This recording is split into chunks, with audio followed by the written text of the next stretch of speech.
Баршаңызға қайырлы күн. Бүгін сіздермен кешкі асқа оңай әрі жеңіл тағамды жасаймыз. Ең алдымен менің арнама тіркеліп алуды ұмытпаңыздар.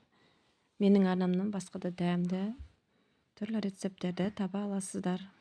Алдымен осы 2 дана картошкамызды, сәбізімізді және пиязымызды қабығын ашып аламыз. Және де сіздерге видео пайдалы болса, лайк басып, пікір қалдырып отырыңыздар.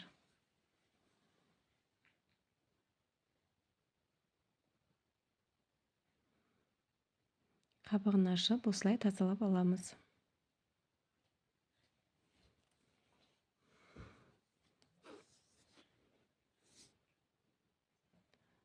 Сосын тазалап жуамыз.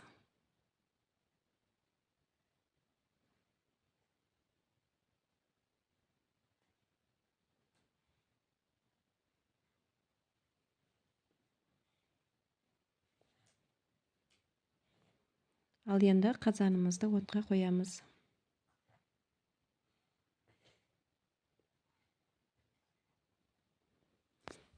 Етімізді майдалап тураймыз.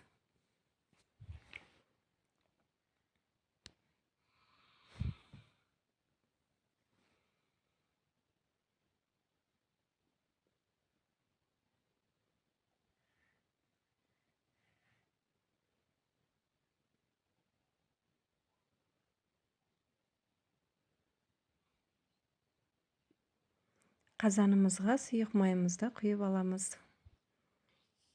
Кішкене ғана құямыз.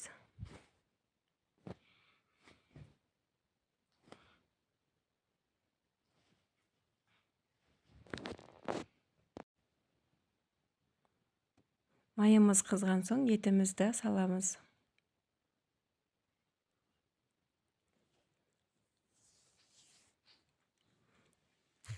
Келесі видеоларда тағы да қандай рецепттерді күтесіздер, қандай видео қалайсыздар, жаза кетіңіздер. Келесі пиязымызды осылай майда бөліктерге бөліп тураймыз.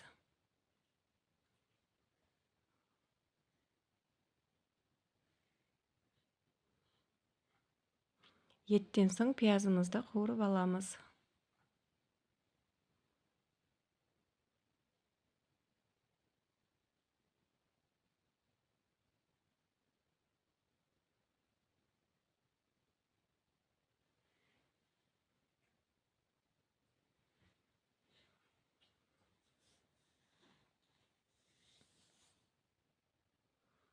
Келесі сәбіздерімізді осылай майдалап турамыз.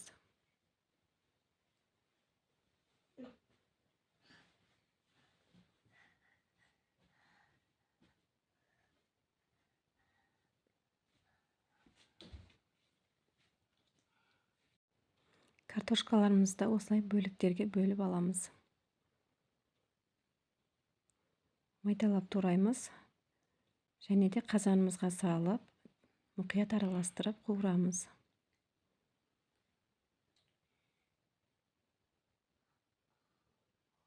Және де тамағымызды қызарту үшін томат пастасын қосамыз.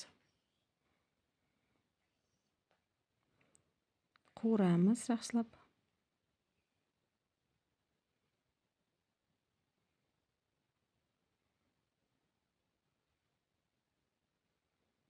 Дәміне қарай ас тұзымызды қосамыз.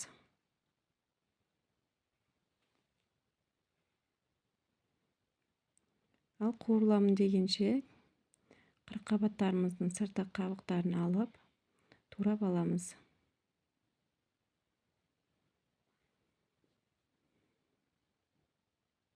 Алдымен тазалап жуып алайық.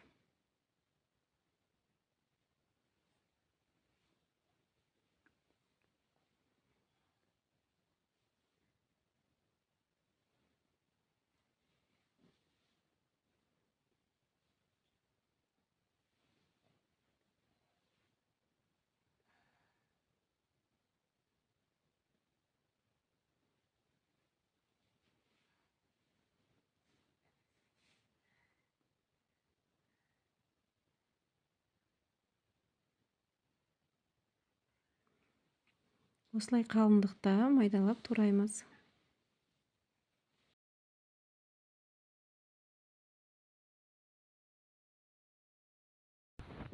Қалың жерлерін осылай алып тастаймын.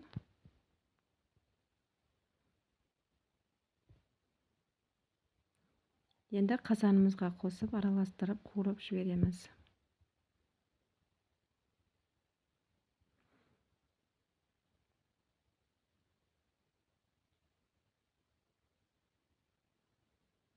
Кішкене қуырғаннан соң суымызды қосамыз.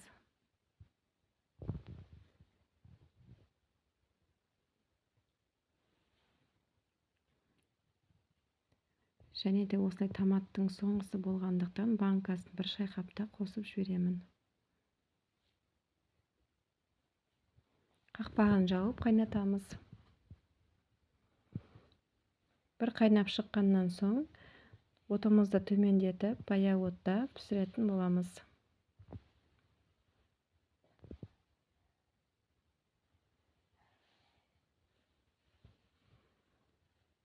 Ал біздің жеңіл тағамымыз дайын болды.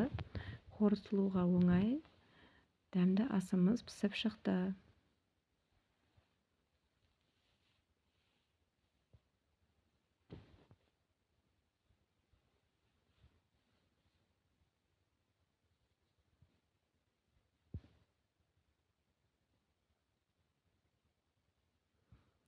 Жеңіл әрі дәмді тағам болып табылады.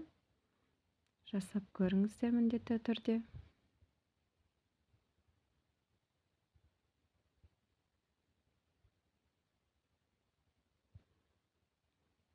Дәміне қарай осылай қаймақ немесе айран қосып берсеңіздер болады.